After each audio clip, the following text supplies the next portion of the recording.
Great. We've worked on ESAs, education reform, which has been a priority. We've worked on a lot of things that we considered priorities for us, and I think we're moving along. We've had a productive week this week, and so with that, I'll take any questions. I've got everybody here on the leadership team here with us, and shoot any questions at us you want.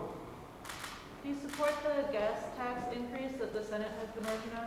I haven't seen the final product yet. As soon as it comes over here, I'll take everything into consideration once I see it. The Senate version of the ESA bill has kind of faltered for a few weeks now. What are your thoughts on like all the extra provisions that their bill has? Are they also things that you support and want to get through? So I haven't paid attention as of later the last 2 weeks to what they have in their substitute, what is there and what isn't there. I have taken my eye off of education for the last week and a half since we passed our ESA bill. So I genuinely, I'm not sure what they're working on at the moment in that space. Okay, but are there other similar school choice related measures that you'd like to see come before the House in the next few I'm sorry, I can't understand you. I apologize. I'm sorry. Are there other similar school choice related measures that you'd like to see continue to come up in the next couple of months, or do you think ESA is what's the... Absolutely. I would love to see some more choice for our parents back home. Is that going to be a reality? I'm not sure. We'll just have to see how the process plays out.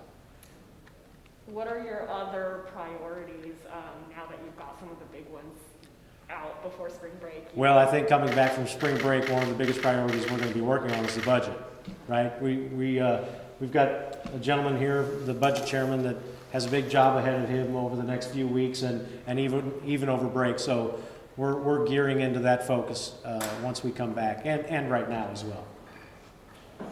Cody, can you give us an update on where that is and what we're going to be seeing when we get back? Yeah, so an update, we're going to come back from spring break, and we're going to go back to committee, and we're going to get the first look at the House version of the budget through the committee substitutes for the budget bills.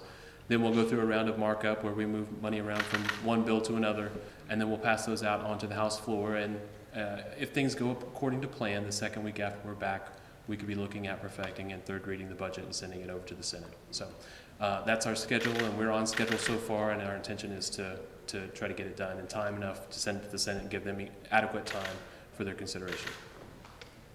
Mr. Speaker, can you comment on the bills related to transgender children's medical treatments as well as the sports ban? Is that a big priority for you? The only comment I have on that right now is they're making their way through the process. I will get an update later today on where they're at, and that's about all I have on that topic right now. We've heard some concerns that some of the voting and elections legislation that is going through the House might make it harder for voters to participate. Are you worried about that at all? I'm not. I think some of the changes that we are attempting to make are good changes for the public, good changes for everyone. I think they're balanced, and we'll continue moving down that path. And as you know, some of those things have already now crossed the chamber, and it's up to the Senate to make a decision what they think is substantive in our bills that we sent over. What has the relationship between your office and the governor been like since that letter and some of his complaints about the legislature? Business as usual. Any other questions? All right. Thank you. You guys have a good weekend.